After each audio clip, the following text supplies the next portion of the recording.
Andhra Pradesh PCC chief Sharmila సంచలన వ్యాఖ్యలు చేశారు. వైసీపీ అధినేత తన అన్న జగన్ పై తీవ్ర విమర్శలు గుప్పించారు. నా కొడుకు ఇంకా రాజకీయాల్లోకి అడుగు పెట్టలేదు, కానీ మీరు అప్పుడే భయపడిపోతున్నారు అంటూ షర్మిల ఘాటు వ్యాఖ్యలు చేశారు.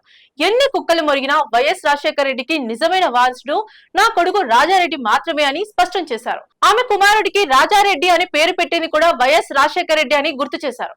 ప్రధాని మోదీకి జగన్ దత్తపుత్రుడు అన్న షర్మిల అందుకే సుదర్శన్ రెడ్డికి మద్దతు ఇవ్వలేదని విమర్శించారు. సరైన సమయం రాగానే తన కుమారుడు రాజారెడ్డి రాజకీయాల్లోకి వస్తాడని ప్రకటించారు. వైఎస్ఆర్ ఛాతిలో కత్తి పొడిచిన వ్యక్తి జగన్ అని షర్మిల తీవ్ర వ్యాఖ్యలు చేశారు. మెడికల్ కాలేజ్ల ప్రైవేటీకరణను వ్యతిరేకిస్తూ వైసీపీని సైతాన్ సైన్యంగా అభివర్ణించారు.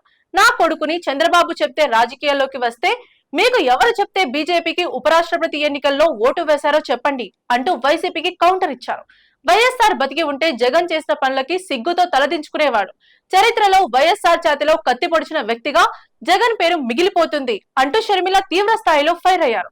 రాష్ట్రంలో సగటున ప్రతి రైతుకు 2 లక్షల రూపాయల వరకు అప్పు ఉందని, రైతుల ఆత్మహత్యలో ఆంధ్రప్రదేశ్ దేశంలోనే మొదటి స్థానంలో ఉందని షర్మిల నిలదీశారు.